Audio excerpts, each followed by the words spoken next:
Now that aspect of life which is within ourselves is the consciousness aspect. And now you see how it is.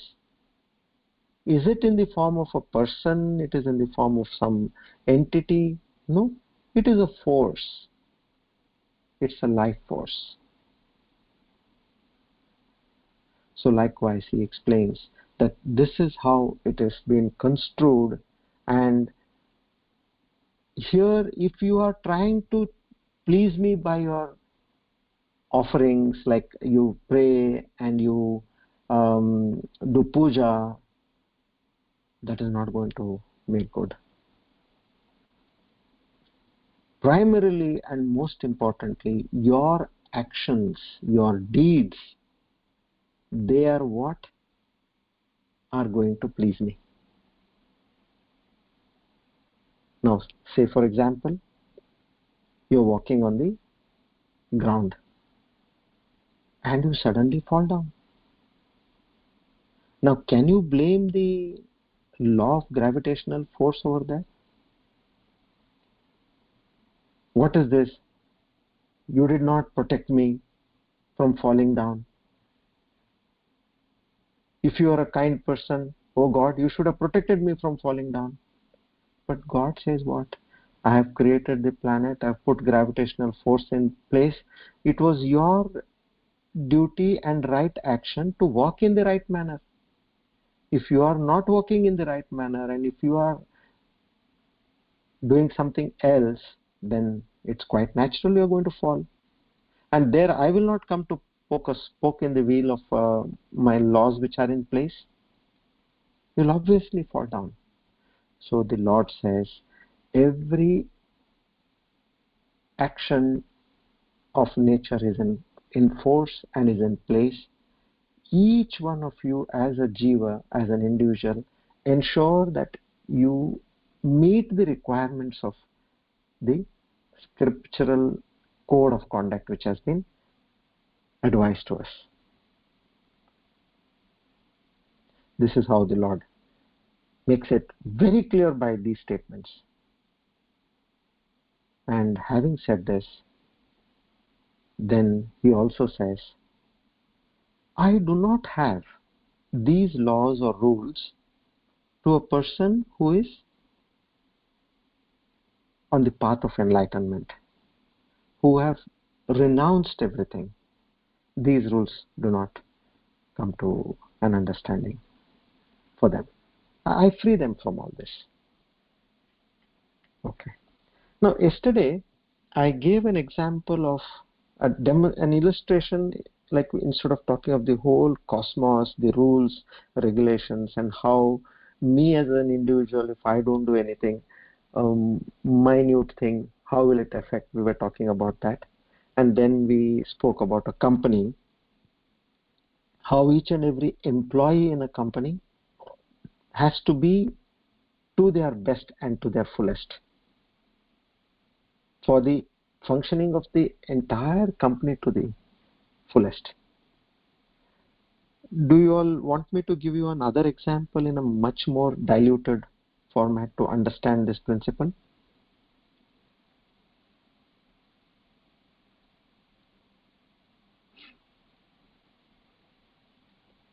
Or if it is of not a clear understanding, then I would not mind giving examples. Okay, thank you. Everybody, most of them are asking. Okay. Now look in your own body. How many cells do we have? About 50 trillion cells. Now, if one cell gets cancerous, what amount of havoc it can create to the body? It goes on turning the others also. More and more parts get affected. In 50 trillion, what one cell can do, you just look at it. And where does cancer hit the body? It starts from one cell. In a small way it starts. Now you can understand that one person not doing how much, and what is the population of our earth? It is only 7 billion. Where is 50 trillion and where is 7 billion? Let's take another example. Imagine there is a village. This is a conceptual example. And in a village, there is no concept of money and these kind of aspects. Each one is allotted a duty and each one gets whatever they want as per uh, the prescribed code. They get benefits for a living. Okay. So now we'll talk of the duties. So in that village, you have a panchayat head, about 100 houses, let's take. You have the panchayat mukhya, then you have doctor, you have a carpenter, you have a blacksmith, you have a goldsmith, you have a sweeper, then you have a farmer. So likewise, different sets of people to do their kind of job in which they are good at. Now, imagine a village. Let's create another identical village of this kind and compare and see two villages.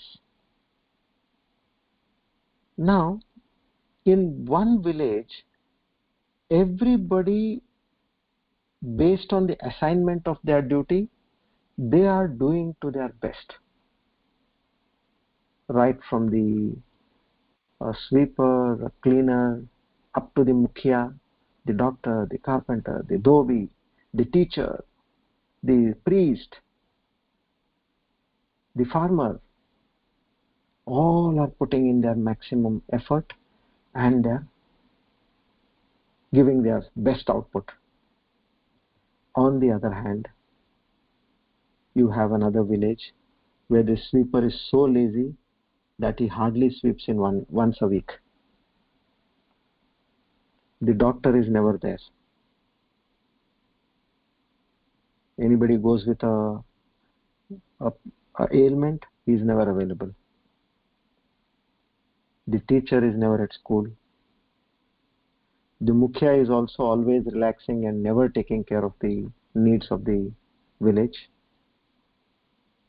Farmer also is doing a lethargic job. Now, if everybody like this in the village are doing this kind of output, imagine what would be the condition of the village compared to the other village where everybody is giving their best.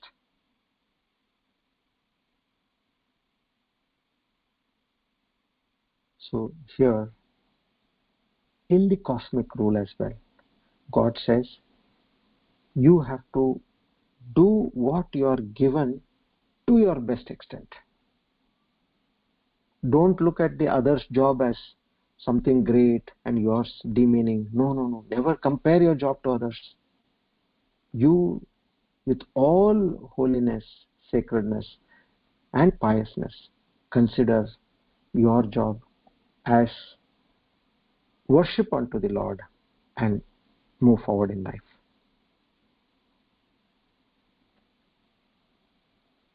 Okay. Now we come to the 17th verse.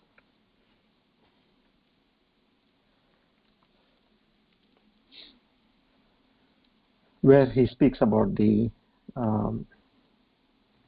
yogis. Now here, let's read the verse first.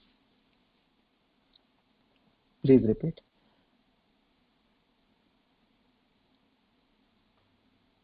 Yastvatmamatirev syad atmatruptascha manavaha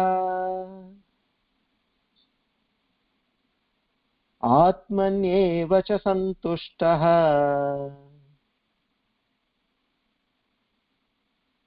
tasya karyam na vidyate.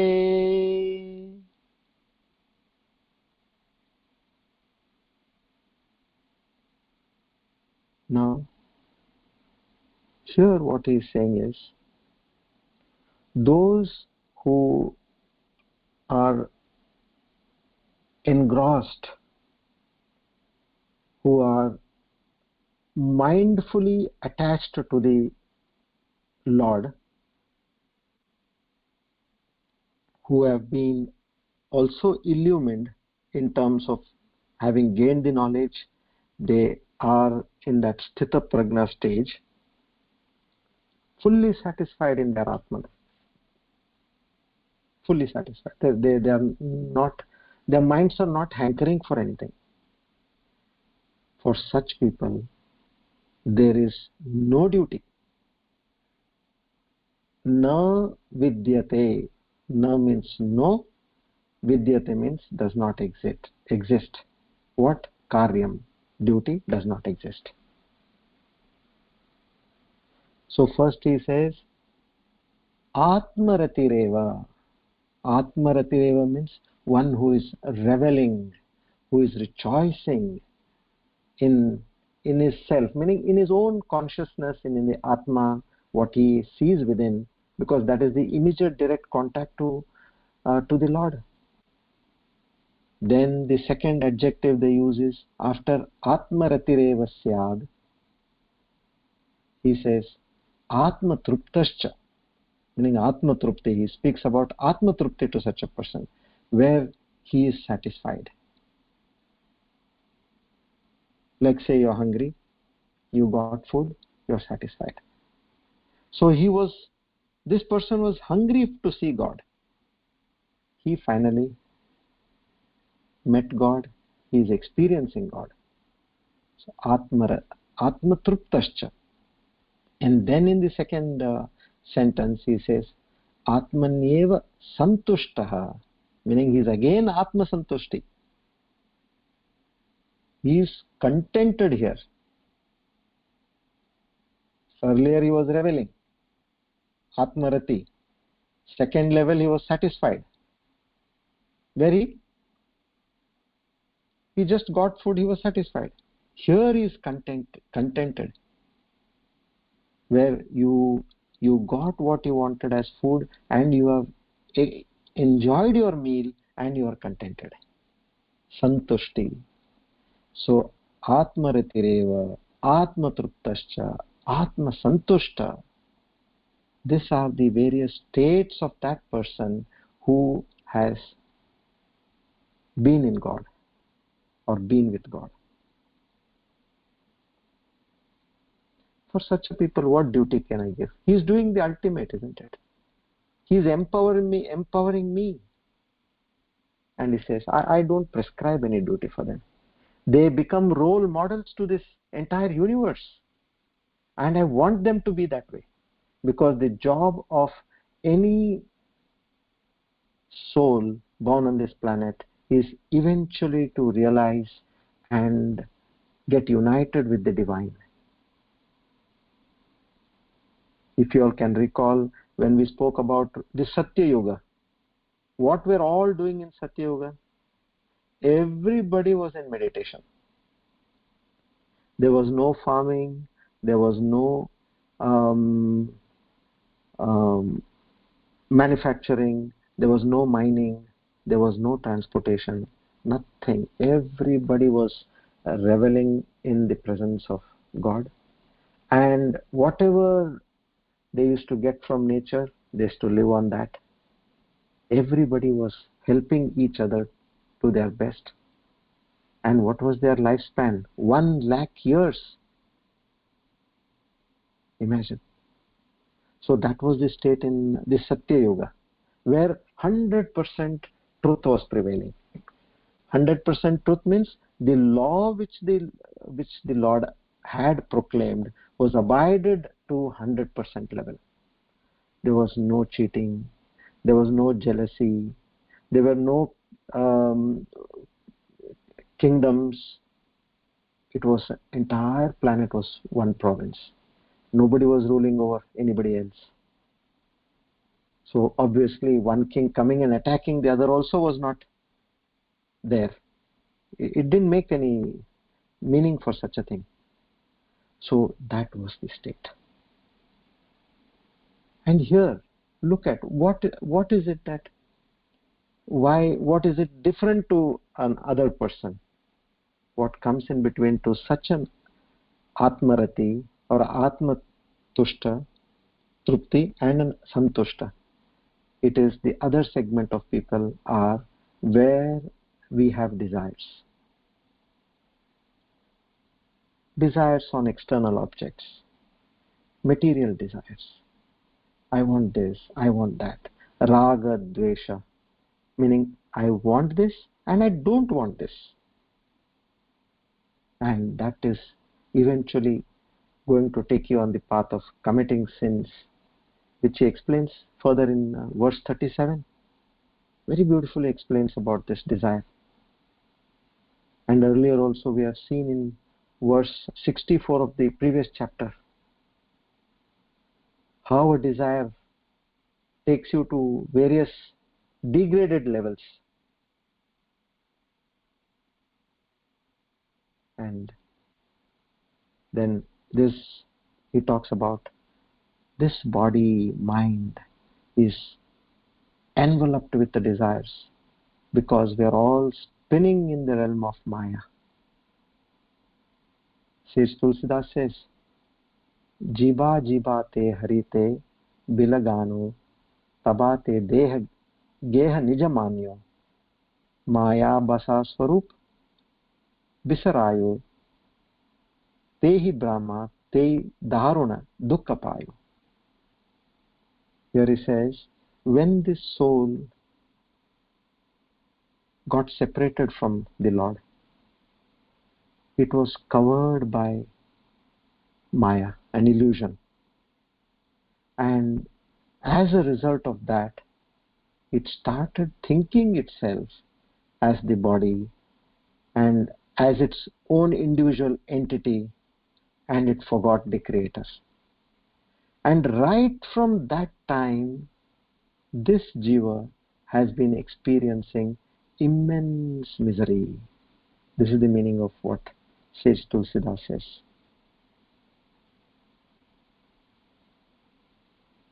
A wise man will never go in search of water to derive from a mirage. He knows in a mirage there is no water.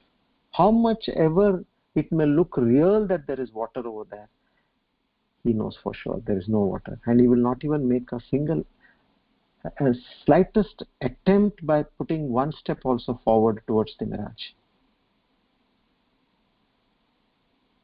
I'll explain more about Maya after this verse. That's a concept which we need to understand, which is a concept about this entire creation of our life and the planet. So here he further goes to explain this sage or an illumined soul, he has already done what he needs to do. Like you are studying in a college, let's say. As far as you are studying and you are in the university or in the college, you will have to follow the rules to the core. But once you have passed, you have taken your leaving certificate, you have taken everything else from the college, then the college rules do not apply to you anymore. The Vedas even go to the extent to say Brahmavit Shruti Murdhani, meaning these people who are united with God, they can walk even on the head of the Vedas. They are no less than God. So I don't consider them to follow any rules of what is applicable to a common man. Applicable to a common man in the sense for like other than a illumined person. Like let's say you're traveling in a train and as you enter the train, you will ensure that the ticket is in the right place. Now and then you keep checking, hope it is safe. Then in between the examiner, TT comes in, you have to show it to him. So you'll also keep it handy, but at the same time safe. And then till you get down, you ensure that the ticket is safe. Once you get down and you're out of the platform, then you don't bother. You'll just throw it into the dustbin. What was so dear to you till then became a trash after you are out of the station. Meaning, this liberated person who has been established with the Lord, he has completed his journey. It's over for him. Nothing more to do. Then in verse 18, further Lord takes up some more points on this. Let's understand that.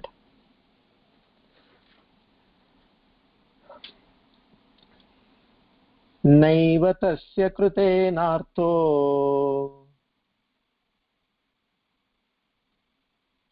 न कृतेनेह कश्चन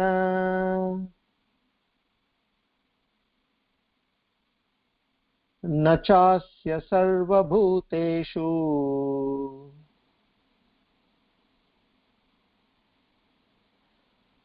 कश्चिदर्थ व्यपाश्रयः.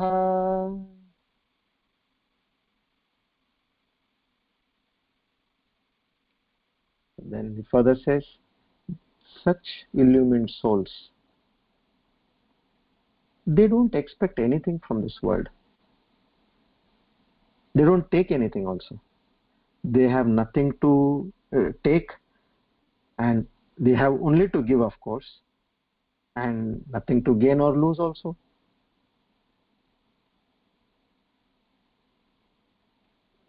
So for that reason, they being fulfilled in the achievement of what has to be achieved as a jiva in this creation, they have done that. So that's another context. I completely relieve them from their duties. Otherwise, we have 4 varnashrams: brahmacharya, grahastha, vanaprastha, and sannyasa. These are the 4 phases which every human being has to pass through.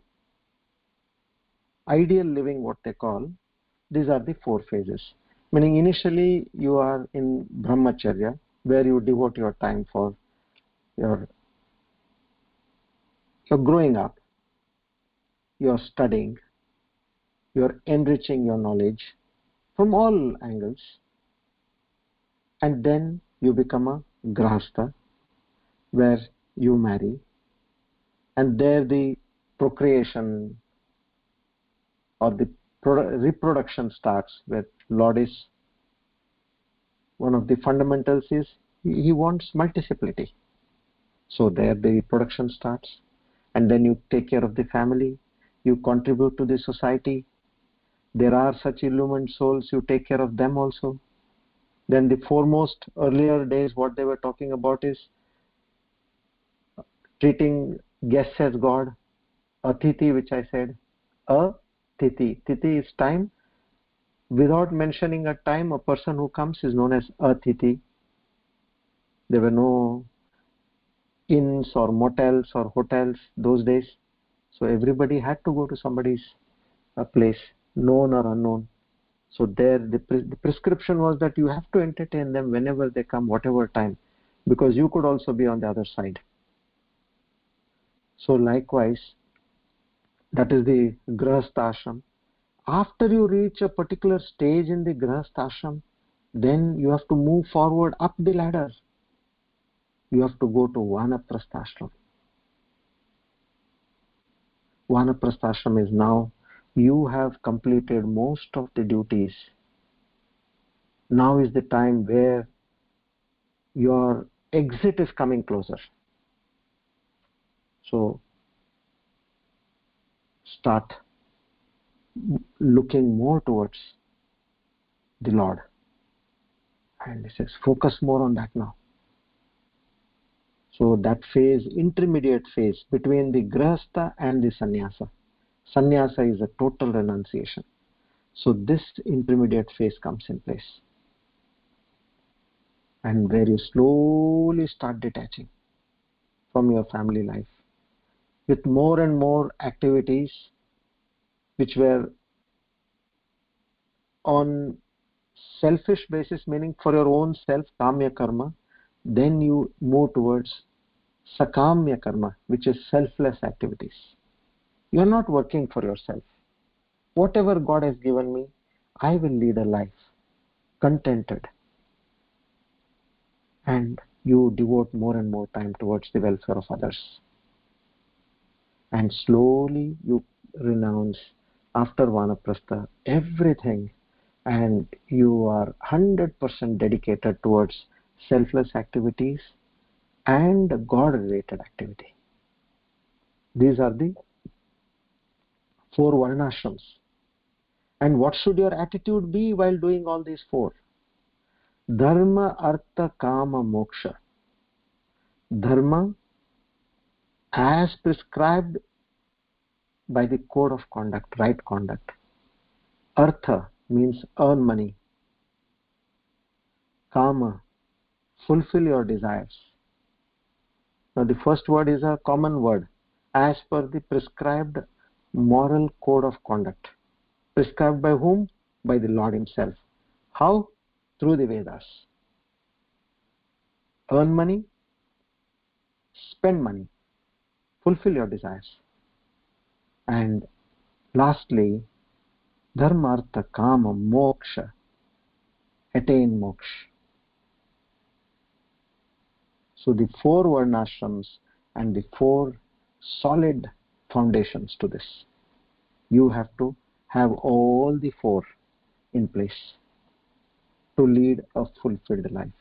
So here the Lord says, these realized souls have already reached. I don't have to take anything from them. And there he explains further that there are 2 kinds of saints.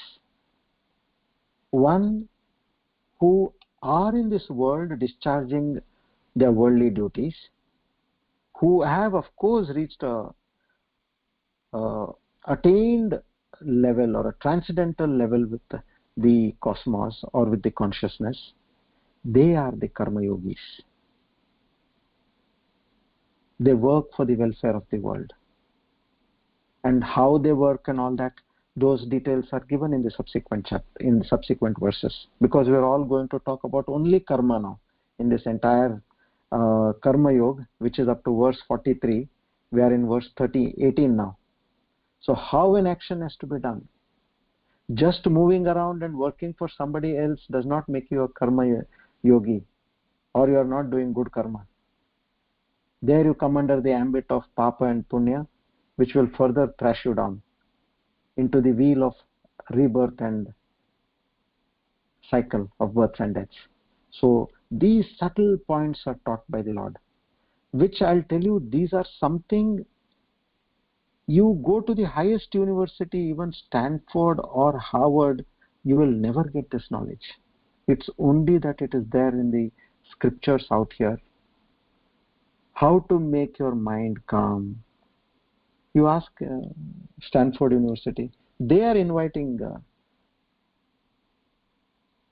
the saints from various missions of India, from various societies of India. Why? Because they know we are making money in the materialistic world, but we don't know how to be calm in our minds, how to have a peaceful life.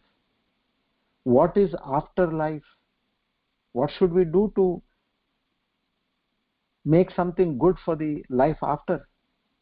So these are the secrets. So here, first category are the karma yogis who, having reached a transcendental level, but still they have their duties towards the world. Their body is here, but their mind is attached to the Lord. Like Prahlad, Dhruva, Ambarish, Vibhishan, Janaka, All these kind of people were such munis. But at the same time, this world also has seen people who have rejected the worldly duties. This is, come what may, I don't want to be here. I don't want to do the worldly duties. I have renounced everything, and they have completely surrendered their life towards God. Not that they did not benefit the world. They are the people who have given the maximum benefit, like Shankaracharya, Madhvacharya, Ramanujacharya, Chaitanya Mahaprabhu. See, they only have now given all the text to read, no? Meaning the difference between the first category and these karma sannyasis are they did not get into the management of the worldly affairs. That's the only difference. Total surrender of their body, mind, soul to the Lord. So Arjuna, Krishna tells Arjuna, these are the kind of people existing on this planet. Options are there, I know. You have asked me a question. Now I'm going to tell you an answer. So in the next verse, he says, you asked me what is good for me. I will reveal it in the next verse. Okay. Now, before that, we'll study about this concept of Maya. Or shall we do it tomorrow? That is on Monday. I think we'll do our meditation properly. Okay? Is that fine? Because that Maya I don't want to rush through. I'll start with Maya on Monday, and then we can take what Lord Krishna tells Arjuna. Okay. Thank you.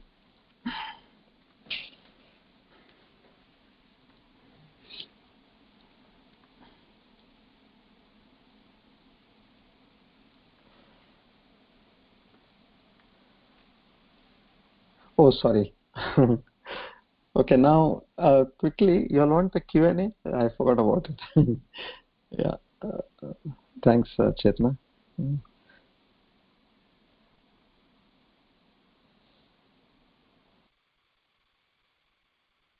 Mm. Okay, now please, if you have any questions, let me know.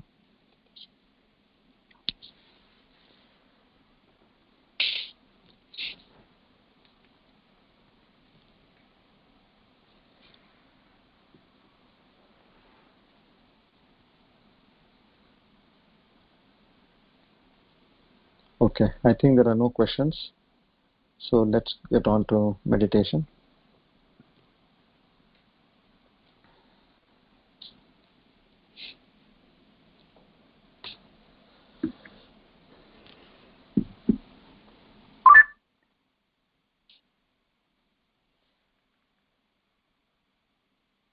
Okay.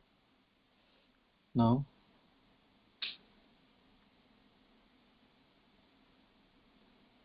please sit erect. Head, neck, and spine in a straight line.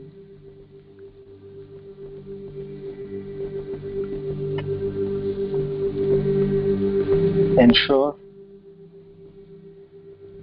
that your entire body is relaxed.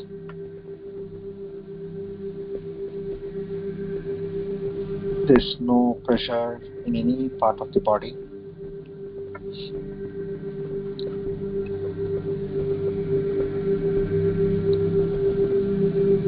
Please ensure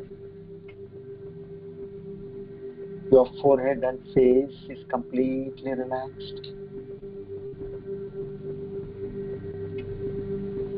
Your eyes are gently closed as the two petals are sitting one above the other.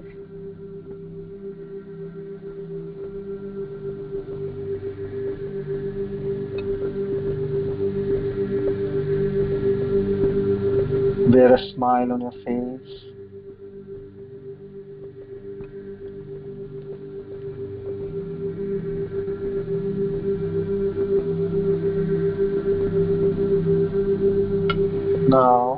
Let's take a few deep breaths, equal deep breaths, inhalation and exhalation.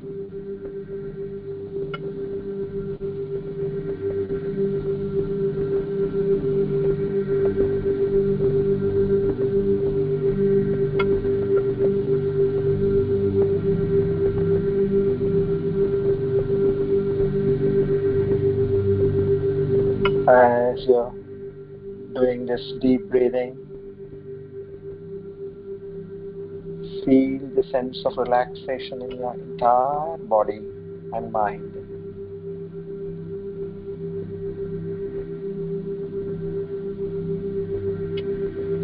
Now we shall together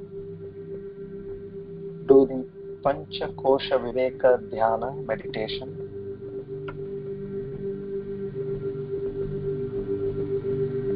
Trying to understand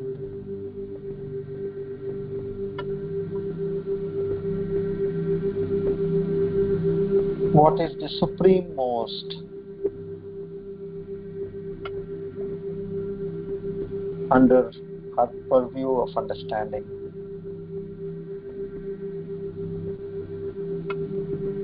And how do we do that?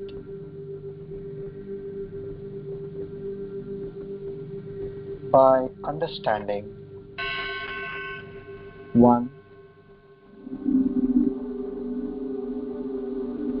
which is permanent and which is impermanent. Two, which is subject to change and which is changeless. Three, which has its own source of energy and which is dependent on an external source of energy. So taking these three broad parameters, we go through the layers one by one and reach the ultimate truth, which is the supreme truth.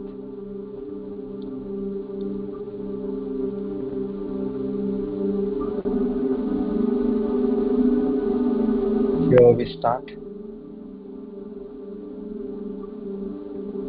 Clench both your fists and release them. Also clench your toes and release them.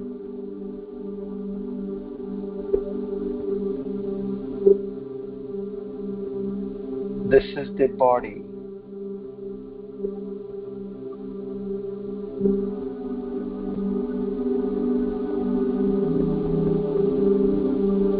This body is impermanent.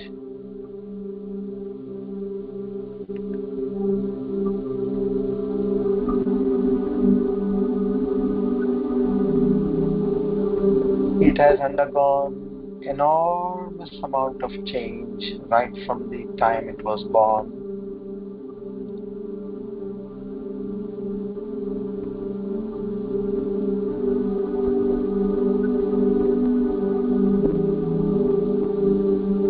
It does not have its own source of energy.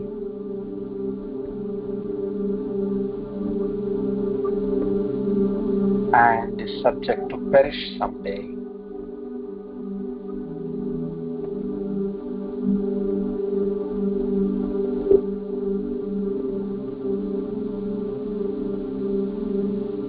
So this is anatma, not truth.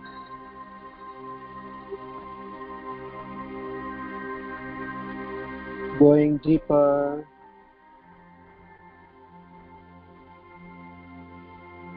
the vital life forces of our body.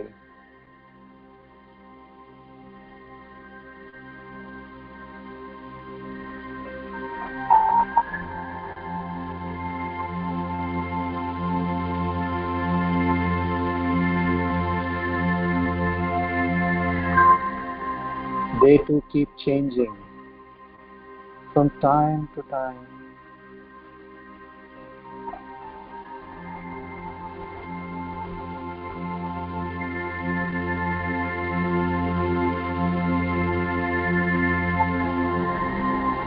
They do perish someday.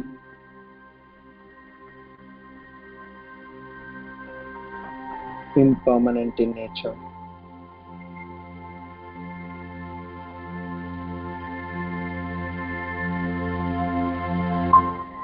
They do not have their own source of energy.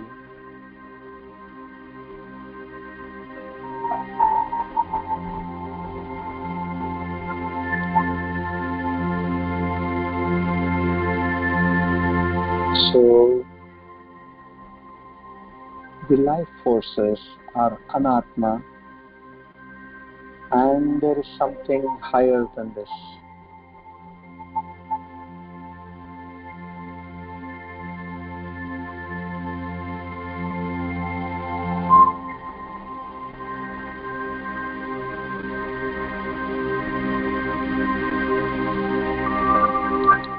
Let's keep our search on.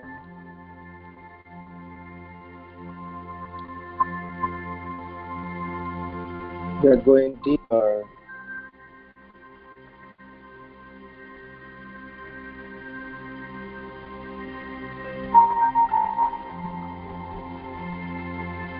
Manomaya kosha.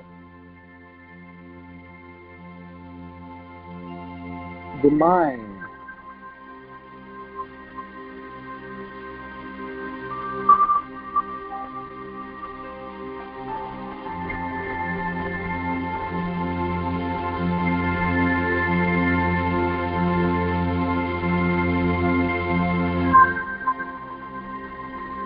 Mind too is subject to enormous change.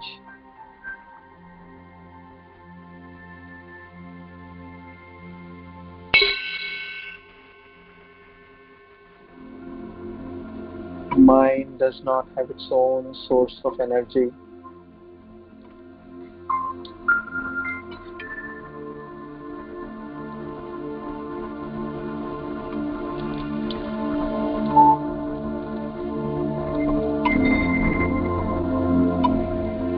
Mind too is subject to perish someday.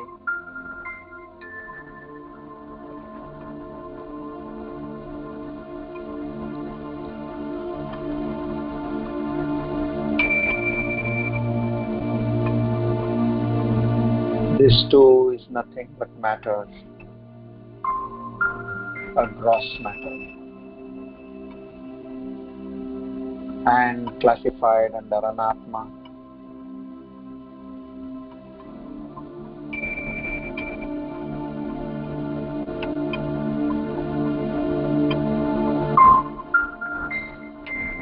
Now let's go deeper to search the Supreme Truth.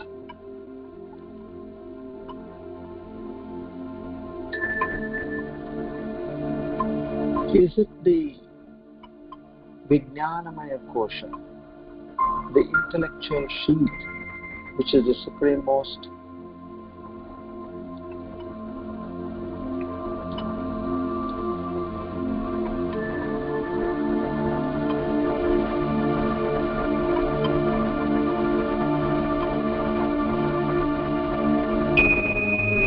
Let's examine.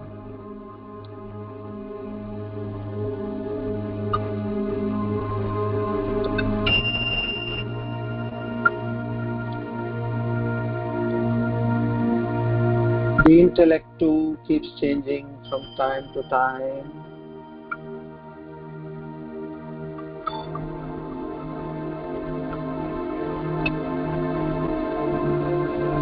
This too does not have its own source of energy.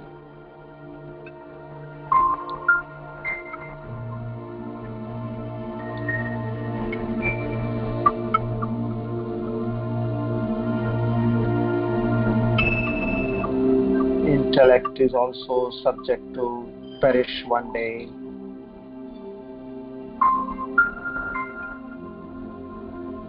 however intelligent it may be.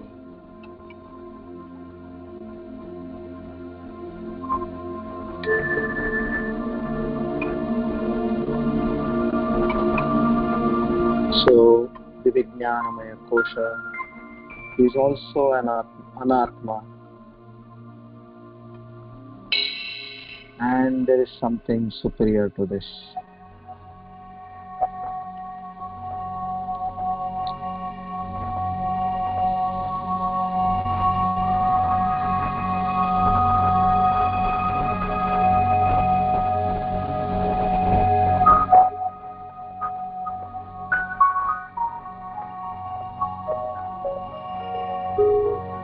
Now going deeper,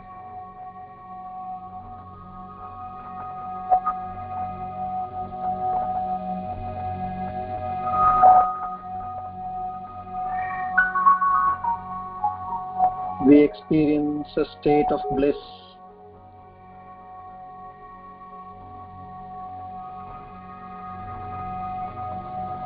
filled with ignorance,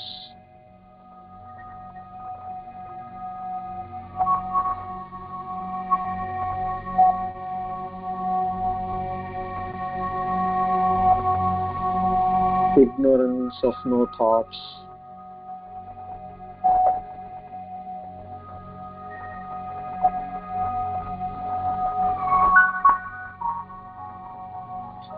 and a state of no thoughts gives you a feeling of bliss.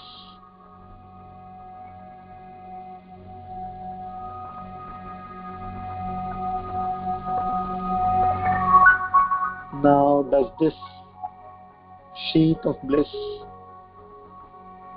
remain permanent with you?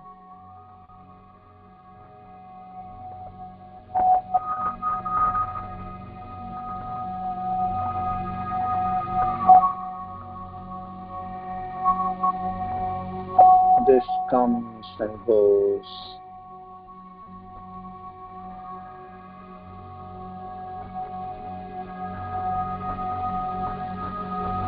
It changes from time to time.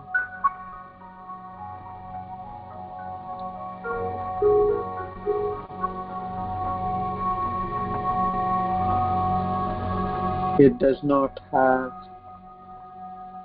its independent source of energy.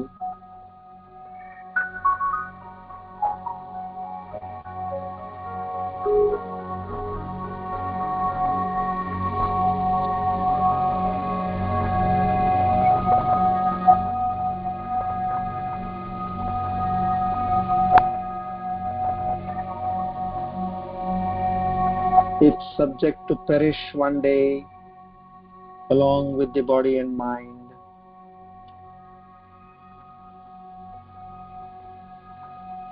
So this too is an anatma.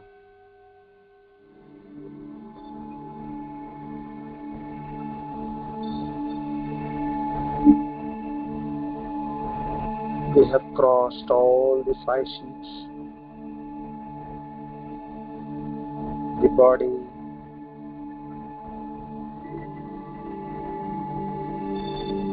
the mind,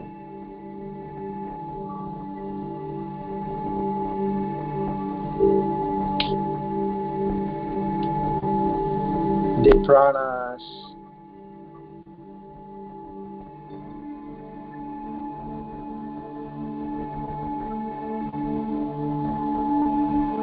the intellect,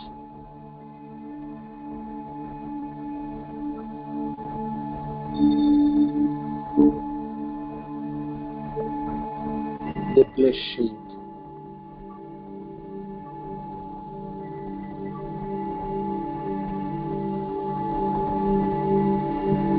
What we found was common in all these 5.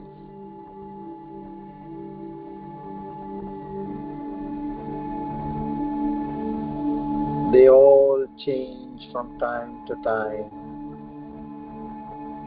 impermanent in nature.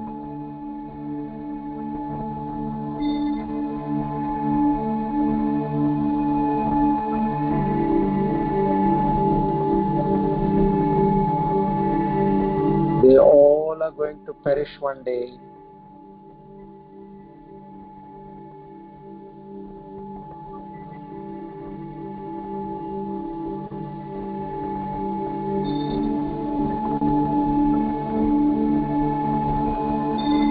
They all are nothing but gross matter, made of 5 elements.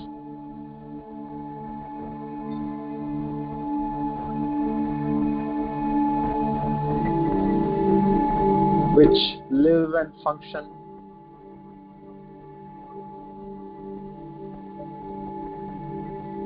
by a borrowed source of existence and consciousness.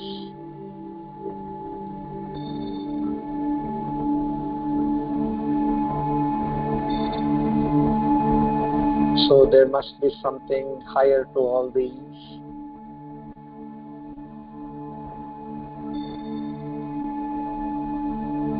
Now let's continue our search.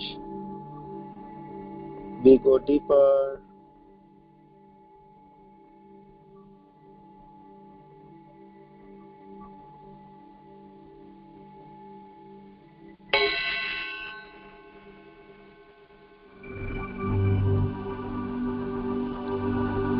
And here we experience the pure consciousness within.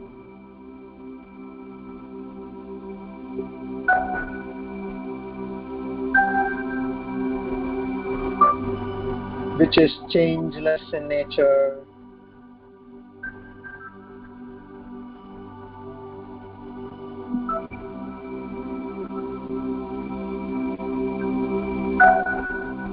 Which is permanent in nature.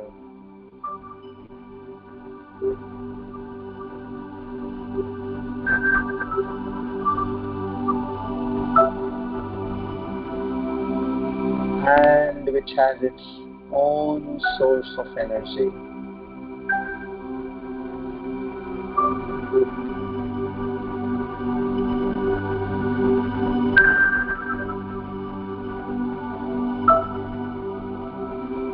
So this is the true self, the Atma,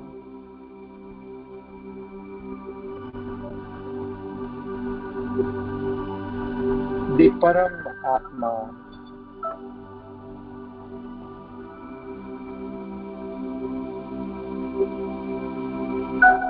by ignorance we have understood,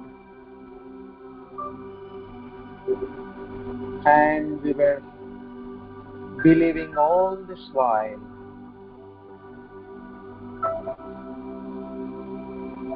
that myself is the body, the mind, intellect complex,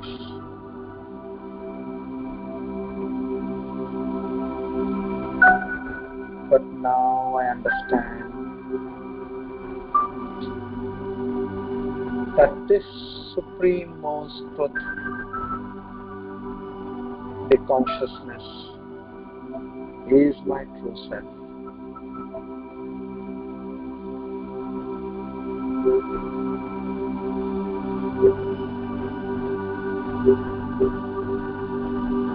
This knowledge imparted to me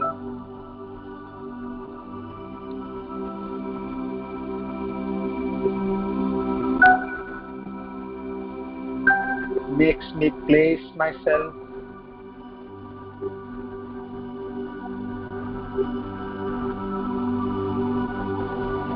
in the right perspective.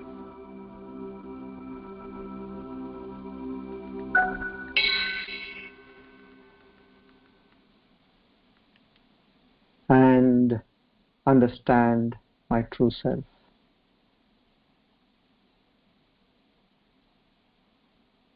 To the core.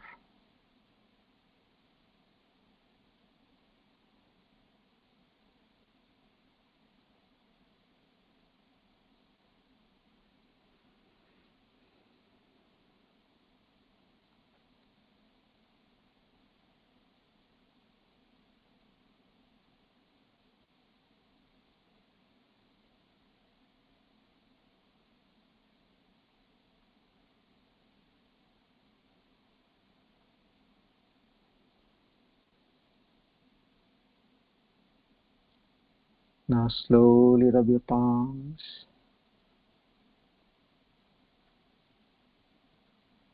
Place them on your eyes.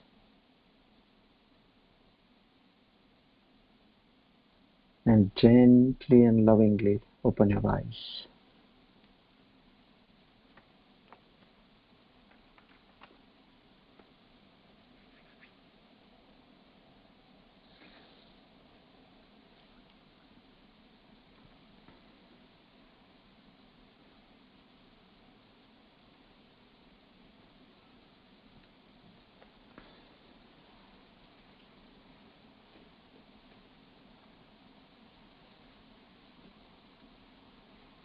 So we all meet on Monday, same time.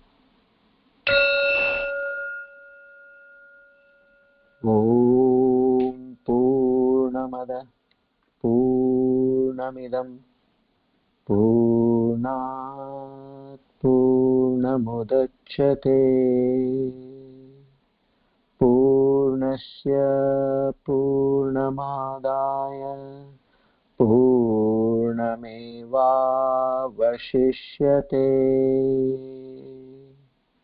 Om Shanti Shanti Shanti.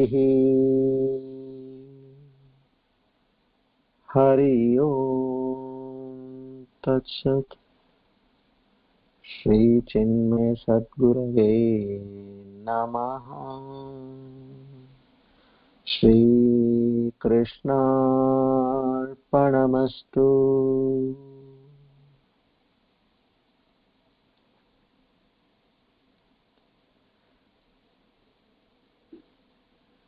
We are ever grateful to the Almighty for having chosen us to impart this knowledge. We beseech Him to give us the right mind and intellect to understand, digest, and make this knowledge a living reality in us. Our humble gratitude and salutations to the entire Guru Parampara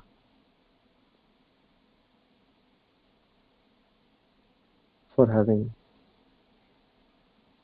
endowed this knowledge. Om Tat Sat. Thank you one and all for being a part of this wonderful journey.